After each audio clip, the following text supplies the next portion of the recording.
Boa tarde, torcedor tricolor. Aqui quem fala é o Igor. Esse aqui é o terceiro vídeo pro canal Flupedia. Sejam todos bem-vindos já. Quem está acompanhando pela primeira vez o canal. E sou responsável pelo Flupedia, tanto aqui no YouTube como no Instagram e no Twitter. Falar sobre o Fluminense Atlético, 2-0 Fluminense, e não só a vitória, né, a forma como o Fluminense vence, né, 6ª vitória seguida.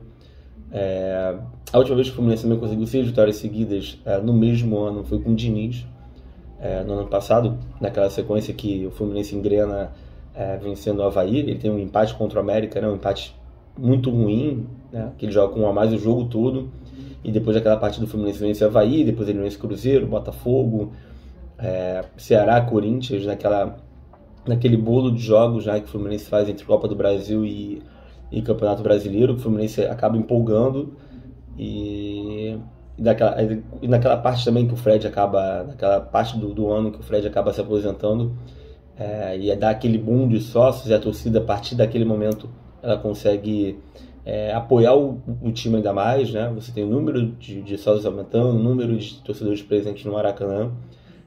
Foi um momento que estava se criando uma sinergia entre torcida e time, e o Diniz consegue novamente uma sequência, né, de 4 jogos seguidos, de 6 jogos, né, seguidos com vitórias, e é a 4ª sequência no ano que o Diniz consegue sem sofrer gols. Então isso também é muito importante, né? O Diniz era muito criticado antigamente pela questão de ter uma defesa muito ruim, né, fazer muitos gols, mas sofrer muitos gols, e agora não. É mais uma partida seguida em que o Fábio praticamente não é exigido, e quando o Fábio apareceu no jogo foi para tocar na bola com os pés, não para defender, né? Contra o The Strongest, ele fez uma defesa muito importante, que foi uma defesa que valeu o gol. Ontem ele praticamente não defendeu nenhuma bola. Quando a bola era aérea, ele saía do gol muito bem, né, mostrando segurança, e ele dá 26 passes na partida, né, passes certos. Então eu anotei aqui só o Thiago Heleno e o Pedro Henrique, que são zagueiros, e o Pablo, que é atacante, que deram mais passes certos no time do Atlético Paranaense do que o Fábio. Então isso mostra a dominância do time do Fluminense, que teve 62% de posse de bola, 14 finalizações e 10 escanteios a seu favor. Então isso mostra também que o Fluminense ele não recua. O Fluminense está sempre buscando o segundo gol, e se ele fizer o segundo gol ele vai querer fazer o terceiro. E, por exemplo, é o jogo contra o Paysandu, que ele faz 3 gols no primeiro tempo. Então, é um time que está querendo sempre mais, e isso causa uma segurança muito grande na torcida. E é aquilo, né? Se você tem a bola no pé, se você tem domínio do jogo, né, e você ataca tanto pelos lados, como jogadas de infiltração pelo meio, jogadas aéreas, né, o que for. Qualquer tipo de jogada que o Fluminense vem fazendo, ele tem êxito, né? Tanto que saiu um gol de fora da área, teve um gol que saiu de um cruzamento. Então o Fluminense tem uma variedade de jogadas, uma variação muito grande de gols e uma quantidade muito grande de jogadores marcando. Então não existe mais aquela dependência do Cano, de você chegar e todos os gols do Fluminense são marcados pelo Cano. Longe disso, né? São 17 jogadores no ano marcando.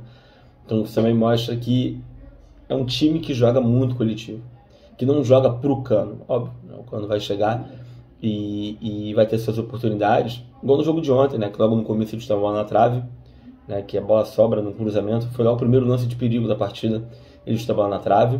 Ou no outro lance que a bola vai sobrar no pé dele, né, numa triangulação, e ele vai dar 2, 3 embaixadas e chutar, fazendo o Bento defender. Então assim, né, o Cano é um cara que tem um nível de confiança absurdo. Então quanto mais ele tiver confiança, melhor pra gente. Isso não quer dizer que todo jogo ele vai marcar. Isso não vai acontecer, né? No jogo de terça-feira ele não marcou, ontem ele não marcou, mas isso não é problema. Só acho, como já falei anteriormente, que o Cano necessita descansar, né? E para terça-feira ainda mais. Então eu só acho que o Cano precisa descansar. Ele já vem sendo substituído nos últimos jogos. Ano passado nem tanto, mais para a reta final que ele foi sendo substituído quando o Alan volta, mas o Cano é aquele cara que, se depender dele, ele vai jogar 90 minutos e vai ficar por ali e pronto, né? E o primeiro gol do Fluminense é logo cedo, o que era muito importante. E uma coisa que muita gente não se atenta é que o gol saiu aos 10 minutos, mas o gol sai de um escanteio, né, que foi oriundo de um passe que nem foi um passe, né? Foi um lançamento do Felipe Melo lá para o Samuel Xavier no início da jogada, né? Que acabou num cruzamento gerando uma finalização do Cano, né? Que foi travada, a bola foi para o escanteio. E nesse cruzamento, né? Nesse escanteio, a bola sobra pro Lima marcar o gol dele. Mas sai de um lançamento do Felipe Melo, né? Um lançamento que ele é especialista, né? Esses lançamentos que você cruza todo o campo adversário, né? São cruzamentos transversais e são lançamentos, né? Que você pega de 30 metros de distância, uma distância muito alta, e que ele consegue dar uma fatiada muito perfeita. O Felipe Melo é muito forte nesse tipo de jogo e fica muito difícil hoje dele sair do time. Falei no último vídeo que tinha jogos que o Felipe Melo não poderia jogar e tinha jogos que eram mais propícios para o Felipe Melo jogar. O de ontem acabou se tornando um jogo propício para ele acabar jogando, porque o Fluminense dominou a partida inteira. Mas é inimaginável o Felipe Melo, por exemplo, jogar uma partida lá no segundo turno contra o Atlético totalmente titular, né? Com uma pressão absurda, com jogadores mais rápidos, com o Vitor Roque jogando desde o início, fica muito mais difícil de você imaginar o Felipe Melo jogando, né? Então, por exemplo, o Palmeiras no Allianz Parque, com o Endrick, Arthur, Flaco Lopes, Dudu, fica muito difícil imaginar o Felipe Melo jogando de tal maneira como titular. Ele não vai aguentar, né? E fica muito mais claro que hoje jogando na zaga, como um construtor, é muito mais importante pro time do Fluminense do que provavelmente como veio jogando no passado, né? Como um primeiro volante, tentando aqueles passes quebrando linha que geralmente ele conseguia errar o passe e dava o contra-ataque para o adversário. E na velocidade ele tem essa questão, né, da idade dele pesar. Ele não vai conseguir parar um adversário nem com falta, porque a velocidade do adversário é muito maior que a dele, então dificilmente ele vai conseguir causar algum dano quebrando uma jogada do time adversário. Mas o Lima foi muito feliz da finalização e fez o gol. Tudo bem, a bola desviou, mas a bola desviou porque ele tenta. E a maioria das jogadas do Fluminense ontem, né, no primeiro tempo, né, jogadas que o Fluminense cria, a bola passa pelo Lima, né? E o Lima jogando mais de segundo homem de meio de campo e vem me agradando muito. Óbvio, né? Se o Marcelo for titular, que vai voltar na posição Alexandre. Mas enquanto o Lima vem jogando naquela posição ali, vem muito bem na marcação, vem muito bem nas sobras também, né? Quando tem algum tipo de rebote, ele pega, como foi no jogo de ontem. E, assim, tá sendo mais do que eu esperava dele. Eu esperava alguma coisa do Lima, sim, porque eu vi bons jogos dele pelo Ceará, apesar do Ceará ter sido rebaixado ano passado. O Ceará, na minha opinião, não era um time para cair, mas não tinha elenco para jogar duas competições de forma simultânea, igual fiz no ano passado. Então, quando cai na Sul-Americana, não tem time para chegar e recuperar no Campeonato Brasileiro. Então, o Lima aproveita e faz o segundo gol dele pelo Fluminense, né? Ele seria um 3 se o Cano não tiver aquele gol dele contra a Portuguesa, né? Mas isso mostra que o Lima tem uma finalização muito boa, né? Poderia ter sido um outro volante marcando no primeiro tempo, se o gol do André não é bem anulado. O gol foi bem anulado, o que não estava impedido, ele participa da jogada, mas é aquilo, né? Você, contra o Volta Redonda, tem dois laterais que jogam dentro da área, que é o Samuel Xavier e o Alexandre, ambos marcam, e ontem você teria dois volantes, né? Entre aspas, porque o Lima não é um volante, mas por formação ontem o Lima jogou naquela posição, então você teria dois volantes marcando gols, e isso também mostra a variação do time do Diniz. O Atlético Paranaense ficou perdido o jogo todo, principalmente no primeiro tempo, marcou muito mal.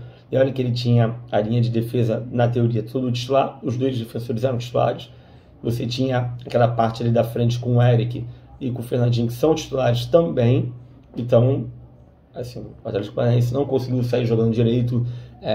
Quando a bola chegava no ataque, era mais por um chute do Bento em direção ao Pablo, que foi muito mal no jogo.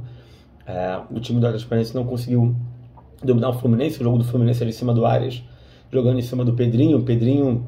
O Arias jogava pelo lado direito, cortava para a própria direita e tinha certa facilidade. No segundo tempo, continuou tendo facilidade. A questão do Arias é que só está faltando capricho. Ele está conseguindo esses dribles, jogando por fora, né? Nem por dentro, jogando por fora. Mas ele está meio que cruzando a bola de qualquer jeito para a área, né? Em alguns momentos vai dar certo, a bola vai sobrar e vai sair um gol. Mas, principalmente quando o Strongest, ele cruzou muitas bolas que esperou a bola sobrar ali na área e o Fluminense vai marcar um gol num rebote. Eu acho que você está falando um pouquinho de capricho, mas o Arias, na minha opinião, ele fez uma boa partida ontem, né? Teve lances que ele carregou o time em contra-ataques, teve jogadas que ele conseguiu sair super bem. Isso porque eu até comentei na arquibancada com os amigos, o Thiago Heleno fez uma partidaça pelo time do Atlético. Eu acho que tirando o André e o Nino, o Thiago Heleno fez uma puta partida pelo time do Atlético. Em desarmes, em jogo aéreo, então assim, eu até comentei no Twitter, já no meu pessoal, o Thiago Heleno é um zagueiro que evoluiu muito, né? Era um zagueiro que, na minha opinião, não era muito bom na época do Cruzeiro, na época do Palmeiras, não era um zagueiro muito bom, e ele evoluiu muito jogando no Atlético Paranaense. O Atlético Paranaense tem essa tradição de chegar e fazer alguns jogadores que, né, não estavam bem evoluir. O Thiago Heleno é o capitão do Atlético e vem jogando muito bem, e em alguns momentos ele conseguiu neutralizar o Arias. Mas o primeiro tempo do Fluminense foi muito bom, o time praticamente não deu oportunidade para o Atlético teve uma finalização e foi no último minuto dos acréscimos, foi no minuto 7 dos acréscimos. Então, e o Atlético Paranaense também perdeu o Léo Cittadini durante o jogo, né? Ele acaba colocando o Gumora em campo. O Gumora é um jogador mais destruidor de jogadas do que o Léo Cittadini, que chega mais na frente. O Léo Cittadini já chegou a fazer gol no Fluminense recentemente, então era outro tipo de jogador. Para o segundo tempo, o Atlético Paranaense coloca o Rômulo na frente, então ele joga com dois centroavantes, dois jogadores mais de área. O Rômulo até tem uma oportunidade no início do segundo tempo, mas não consegue efetuar, não consegue marcar o gol. E o Fluminense continua fazendo a partida dele, continua tendo posse de bola, continua dominando as ações. E na hora que o Atlético Paranaense coloca o Vitor Roque, o Atlético Paranaense ele faz a última mexida dele aos 19, 17, 18 minutos. Assim, antes do minuto 20 do segundo tempo. Esse momento que ele coloca o Vitor Roque, que já ia causar um pouco mais de desespero para o time do Fluminense, o Lima bate um escanteio rápido para o Alexander cruza e o Nino faz o gol. Duas situações. Né? A primeira assistência do Alexander, né? Ele já fez 2 gols e uma assistência. Isso mostra o quão bom ele é na lateral esquerda e o quão bom ele é como volante. Né? E ele dá o cruzamento para o Nino faz um gol de cabeça muito bonito. Foi uma das cabeçadas mais bonitas que eu já vi em gols do Fluminense, não falando no geral, mas assim, falando do Fluminense, vi poucos gols de cabeça serem tão bonitos, tipo o do Assis na final de 84 contra o Flamengo. É uma cabeçada que a bola vai no ângulo e para você fazer um gol no Bento, ou a bola tem que resvalar ou tem que ser um chute indefensável. Porque o Bento hoje é até um goleiro que não seria loucura se ele fosse convocado para a seleção de vez, sendo convocado todos os jogos, né? Não sendo só por experiência, mas o Atlético Paranaense tem esse histórico de goleiros, né? De bons goleiros. Isso vem com o Flávio lá atrás, vem com o próprio Santos, que foi muito bem Atlético Paranaense, agora com o Bento. Estou esquecendo de algum goleiro, de um bom goleiro, eu agora não estou lembrando, acho que foi, não me engano se era o Galato, não estou lembrando se o Galato era do Grêmio, do Atlético, mas eu lembro que o Atlético Paranaense tinha um goleiro que era um bom goleiro, mas agora vai me fugir da memória, não anotei quanto a isso. E o Nino faz um belo gol, postei no Flupedia, foi o 4º gol do Nino no ano, aí ele alcança a melhor marca dele, que foi em 2021, que ele também marcou 4 gols, sendo que ele marcou 4 gols em abril, no quase uma média de um gol por mês, e é o 4º gol em competição diferente. Ele é o único jogador na história do Fluminense a marcar 4 gols, marcar gols em 4 competições diferentes pelo Fluminense, no mesmo temporada, né? No mesmo ano, na mesma temporada. Então são números assustadores para o Nino, e é o 2º gol seguido, né? Em jogos seguidos. Alguns jogadores na história do Fluminense já marcaram gols em 2 partidas seguidas. O Gum, Eusébio, Antônio Carlos, Silveira, Edinho, Pinheiro, alguns zagueiros que marcaram gols de forma seguida pelo Fluminense. E é aquilo, né? É o cruzamento na área, porque quando você bate rápido, você já cruza na área rápido, é um outro tipo de situação que é como se fosse um escanteio mais curto, né? Um escanteio batido de uma maneira mais curto no sentido de proximidade da área, né? Um escanteio mais próximo da área. E o Alexander cruza muito bem, o Nino é muito feliz na cabeçada.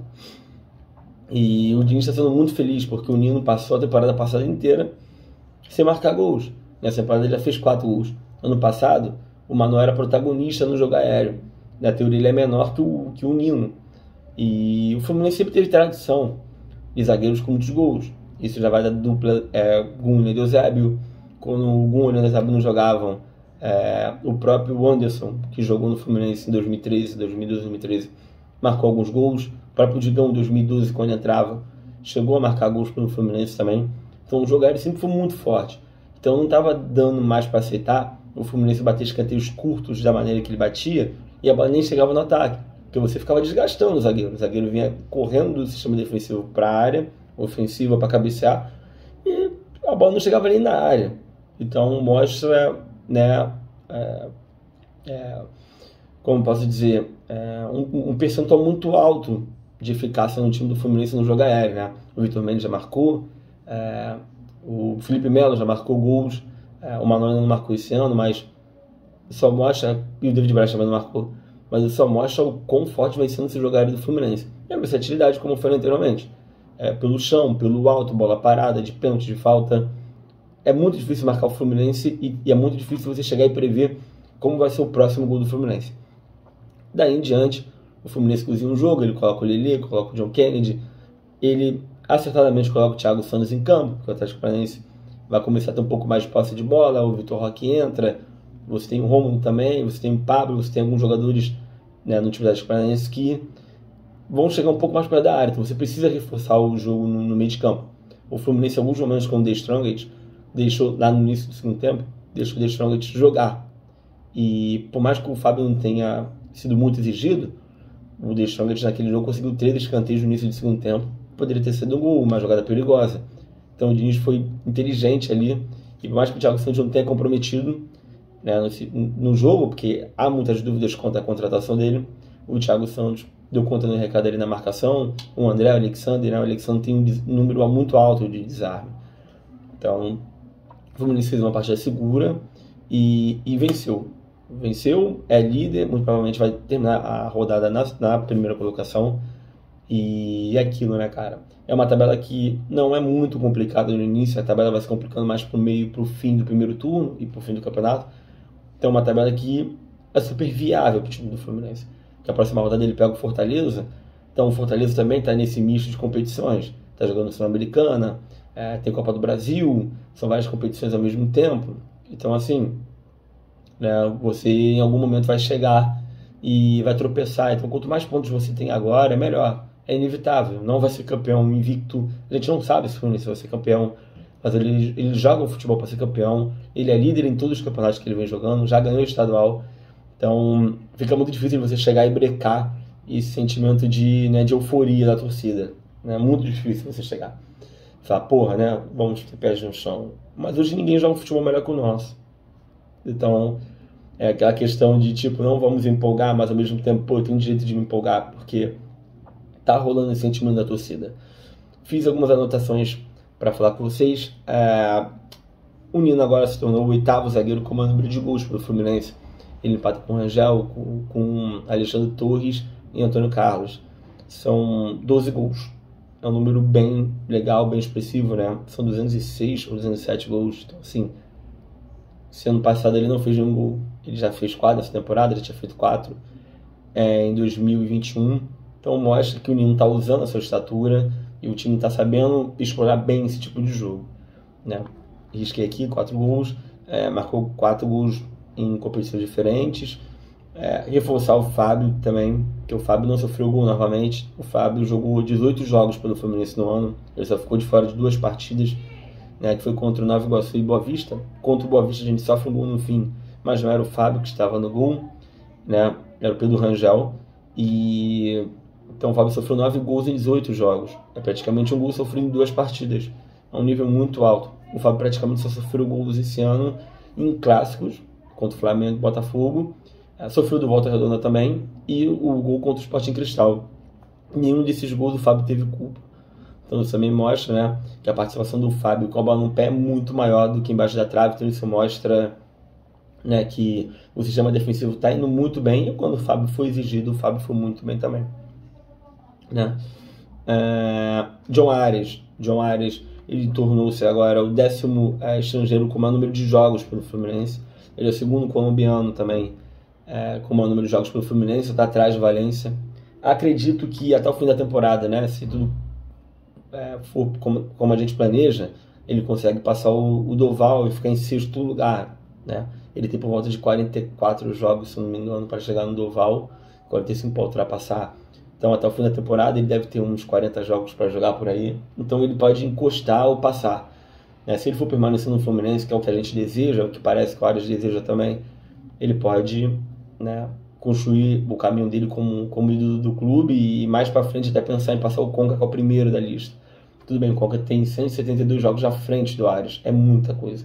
O Arias teria que continuar mais uns 2, 3 anos no Fluminense, né? O Arias tem 1 ano e meio de Fluminense, nem isso ele tem ainda. Então, assim, né, ele não se lesiona, ele é convocado quando é convocado, o Fluminense não joga. Então, assim, o Arias praticamente não é poupado, dificilmente poupado. Então, o Arias, ele tem tudo para chegar e passar rapidamente o Valência. Em 2 meses ele passa o Valência, até menos. E chegar no fim da temporada com 240 jogos, com 140 jogos, perdão, e terminar entre os 6 primeiros estrangeiros, né, com o maior número de jogos pelo Fluminense.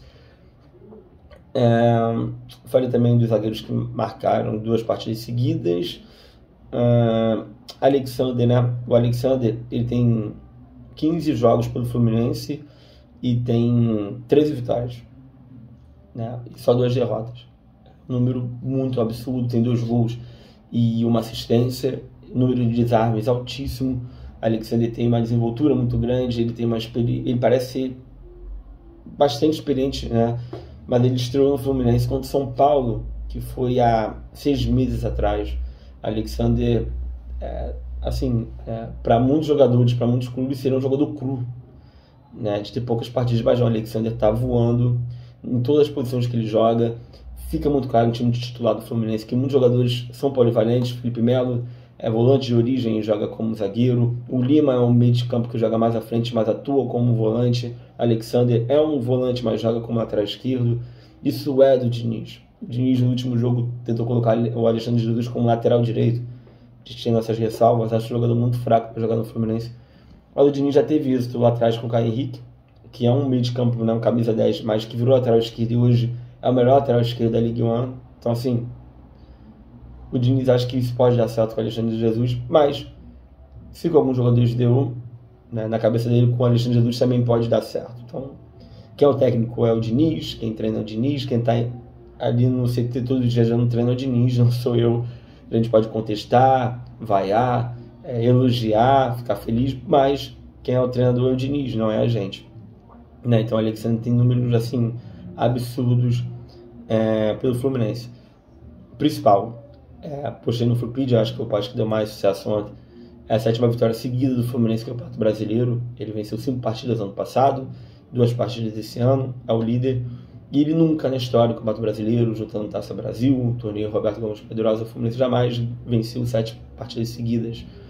A última vez que o Fluminense tinha vencido 6 vezes seguidas foi em 2009, naquela arrancada do fim do campeonato. A outra vez também tinha sido em 88 e 82. Então, assim, o Fluminense só 3 vezes na história tinha alcançado 6 vitórias seguidas. Agora ele alcança a 7ª vitória seguida.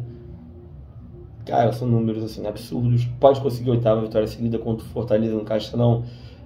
É difícil, mas o Fluminense vem tendo um bom retrospecto no Castelão. Ele venceu o Ceará no Brasileiro do ano passado lá. Venceu o Fortaleza 2 vezes, tanto na Copa do Brasil como no Brasileiro. Então, assim, é um estádio que abraça muito o Fluminense sente muita vontade. Tem uma dimensão de gramado que é bem legal, ele é grande, né? E é muito aproximado do Maracanã, um estádio que lembra muito o Maracanã em capacidade, é um pouquinho menor, mas é um estádio grande, né? Então, o Fluminense pode ser conquistar uma 8ª vitória, né, seguida. E em 7 partidas ele não sofreu gol, ele só sofreu gol contra o São Paulo no Maracanã, que foi aquele chute indefensável do Luciano.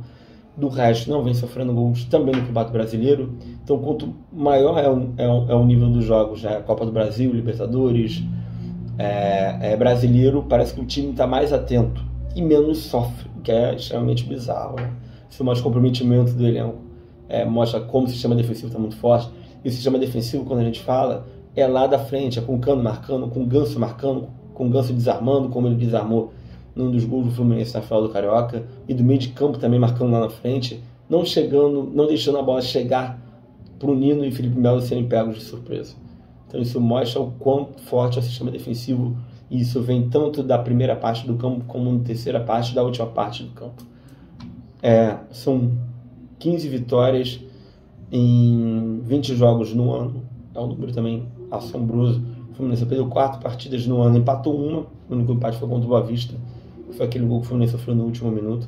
O Fluminense começa o ano não muito bem, com partidas ruins, assim como no ano passado, mas depois da vitória contra o Vasco, o time vem tendo um desempenho melhor, foi crescendo na temporada e chegou a esse número de 15 vitórias em 20 jogos. É um número também assustador, é um número que a gente tem que ficar batendo na tecla por muito tempo, porque você tem 4 competições seguidas, né? Você não está tendo tempo direito para treinar. O Fluminense já tem um jogo na terça-feira, então assim, né?